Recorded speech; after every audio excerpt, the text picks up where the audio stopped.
After these things, God tested Abraham. He said to him, "Abraham."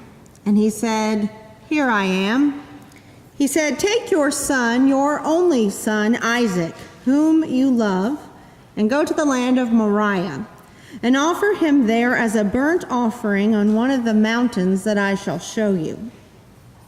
So Abraham rose early in the morning, saddled his donkey, and took 2 of his young men with him, and his son Isaac. He cut the wood for the burnt offering and set out and went to the place in the distance that God had shown him.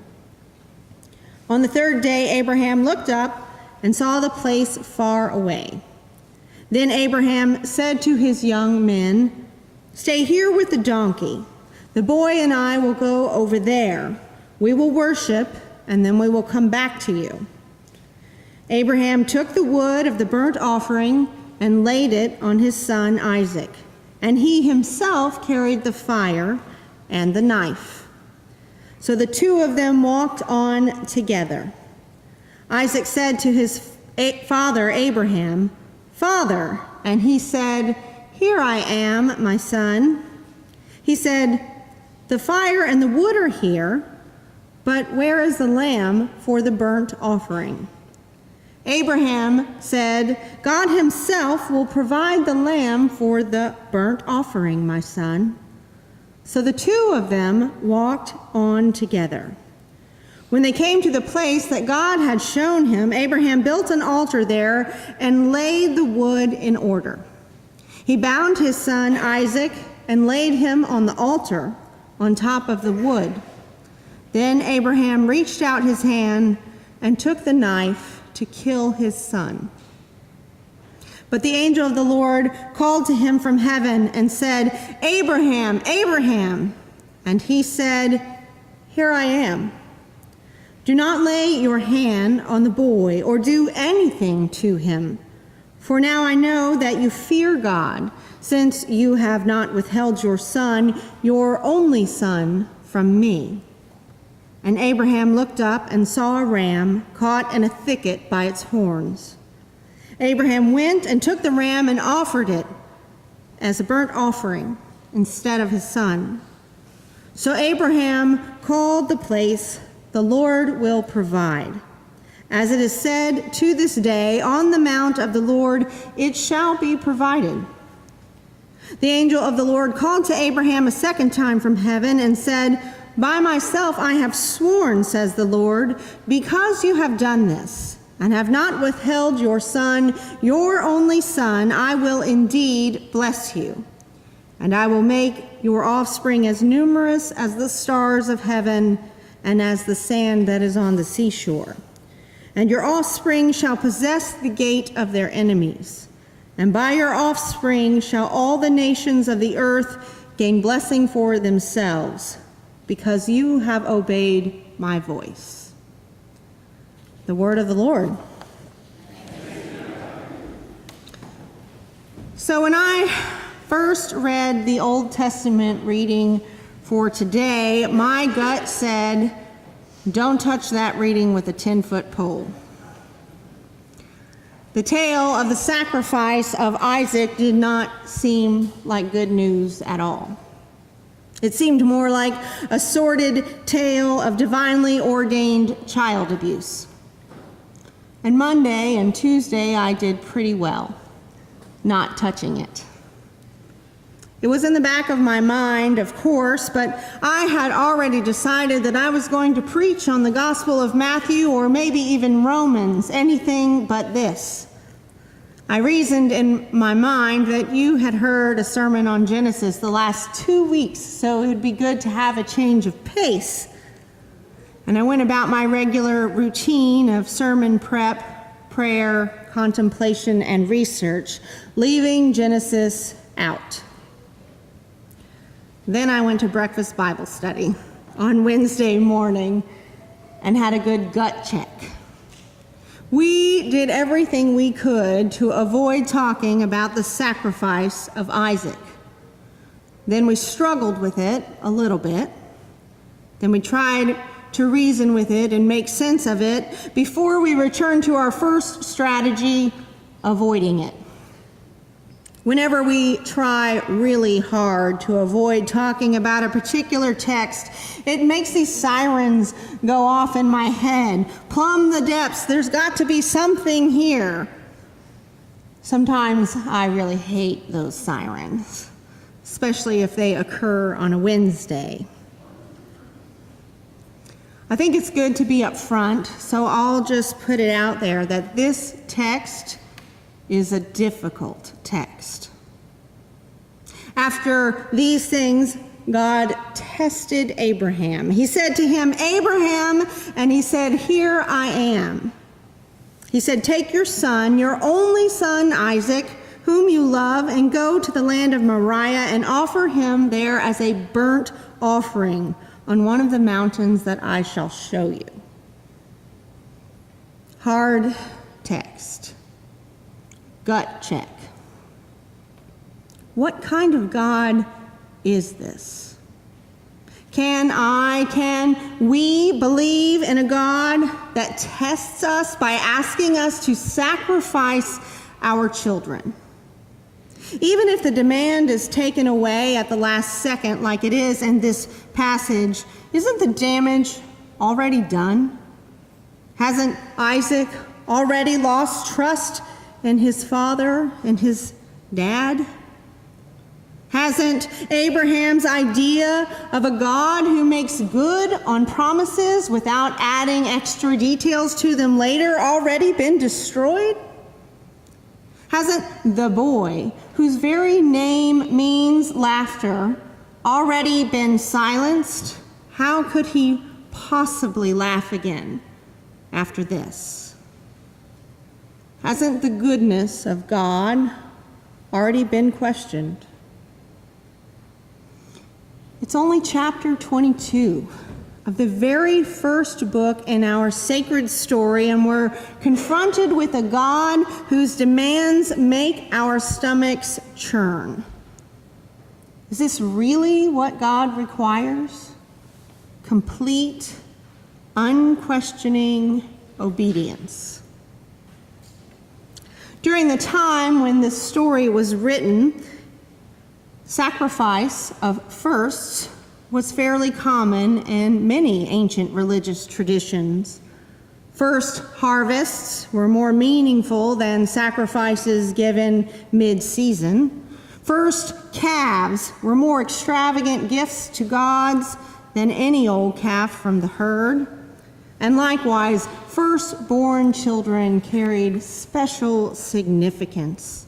The Bible is full of examples of firstborns being important to the community and to God. And while child sacrifices weren't exactly commonplace, they weren't unheard of either.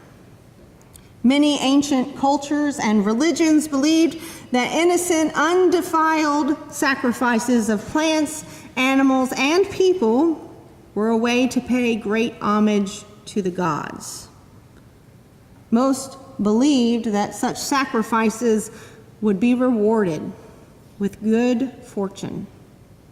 The more cherished the sacrifice, the greater homage was shown, the greater would be the reward. Abraham's sacrifice of Isaac, the child hoped for, prayed for, celebrated, loved, and protected, would have been a great sacrifice indeed. Notice the emphasis throughout this story about Abraham's relationship with Isaac. We're continually told that Isaac is his son, his only son, the one whom he loved. In this text, Abraham, father of all the monotheistic faiths, Jewish, Christian, and Muslims alike, is heralded for his willingness to sacrifice, to kill that which he desired and loved most, because he believed God told him to do so.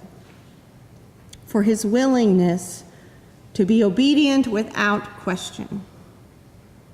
The angel of the Lord called to Abraham a second time from heaven and said, "By myself I have sworn, says the Lord, because you have done this and have not withheld your son, your only son, I will indeed bless you."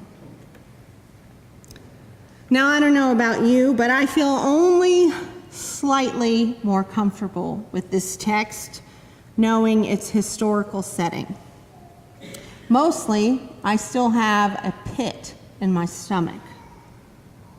So as I looked at this text again, I began to look for ways that people of faith, particularly people of my faith, are making sense of this passage today. How do we find meaning in a story like this today? And I found time and time again that Christian preachers and bloggers and authors continue to proclaim that this is a passage, a story about God calling us to be unwavering in our obedience to God no matter what. The story portrays Abraham as having a singular focus on God that cannot be deterred. Many still believe that this is a story in which God tests our ability, tests our faith to see if we can put everything and everyone above God, below God in our lives. Furthermore, these same people of faith continue to think that when we do put God first, sacrificing things that are most dear to us, that we will be rewarded. This does not make sense to me at all, especially in the grand scheme of the whole story of our faith. From the very beginning, God made humankind to be with one another. The stories of our origins tell us about a God who wanted us to have companionship with each other and with God and with creation.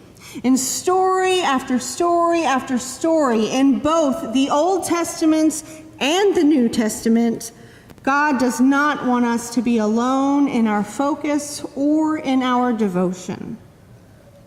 God also does not require our complete obedience.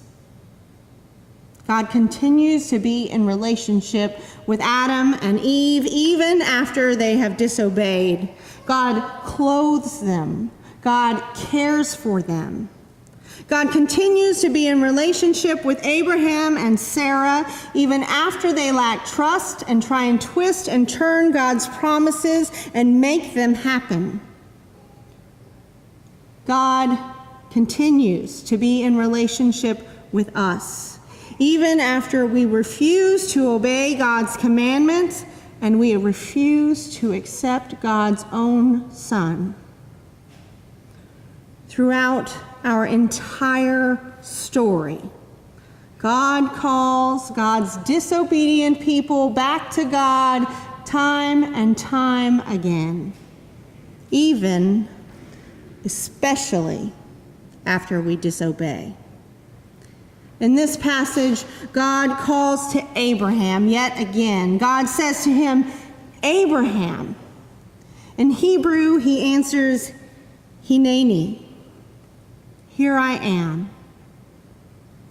I'm struck by how Abraham responds to God's call of his name. See, in Hebrew, there's two different ways to say I'm here. The first is to say po. I'm here. It's the way you would answer if someone were calling the roll, or the way that you would say, I'm here in this building. The second way is to say hineni. And this word has a much deeper meaning. It's used to indicate that one is completely present. It indicates a readiness to listen. The word hineni is used only 8 times in in the entire Bible. And each time it occurs at a defining moment in a person's life, when they're at a turning point in their life with God. Moses answers to God from the burning bush, Hineni. When Samuel hears God calling him in the middle of the night, he answers, Hineni. And 3 of the 8 times this word is used in the Bible, it is in this passage. So when Abraham responds to God, Hineni, he's not responding, I'm here. He's responding to God, here I am. My heart is present. My spirit is present. I am present to you. The interesting thing is that Abraham responds to Isaac's call in verse 7 with the exact same word he responds to God's call in verse 1. Hineni. I am fully present to you right now. Abraham offers his son, Isaac, the very same presence that he offers to God. This is the only recorded conversation between Abraham and Isaac in the Bible. Rabbi Joshua Heller points out that Genesis records many of Abraham's conversations with God and with foreign leaders, but only this one with Isaac. This single conversation occurs when they are on their way up the mountain with knife and wood and fire in hand. Rabbi Heller wonders if perhaps Isaac, who was surely old enough to realize what was going on here, was perhaps willing to walk with his father towards this oblivion with a ram mysteriously absent because it provided an opportunity for father and son to walk together. Perhaps the test of Abraham was not that he be willing to kill his son in blind obedience to what he thought God might be demanding from him, while he was alone and isolated, afraid or ashamed to tell what he thought God might be asking him to do. Perhaps the real test of Abraham was one of presence. Would he be willing? Would he be able to be completely present to those he claimed to love best? It's hard for us to think of a God who gives so freely, especially when we live in a world that we feel demands so much of us. We often yearn to shed the weight of this world, dreaming of what could be if we suddenly won the lottery or inherited millions of dollars from some distant, unknown relative. Many dream, fantasize of what life would be like in a faraway place, where our troubles of today might wash away in the surf of the ocean or simply slide down the mountain, where we could simply just be, just live, without obligation or worry. We might wish that our responsibilities would suddenly be fulfilled and that we would be free to do and be what we wanted when we wanted. But the paradox of making it through the weight of this world is that we have to stay in it. We have to carry it. And it's easier to carry when we carry it together. For Abraham, it took the threat of a knife, an unthinkable divine decree, for him to be truly present, not only with God, but with his own son. It took that for him to realize that God cares about the things that make us feel burdened, the things that weigh us down. God cares about the things that make us worry and give us angst. God cares for all the things that we think we have to carry up the mountain. And here, in this passage, Abraham responds to God, offering presents, not only to God, but to Isaac as well. And he discovers that living, real living, requires presence. To answer Hineni is a gut check. I am here, but is my heart present?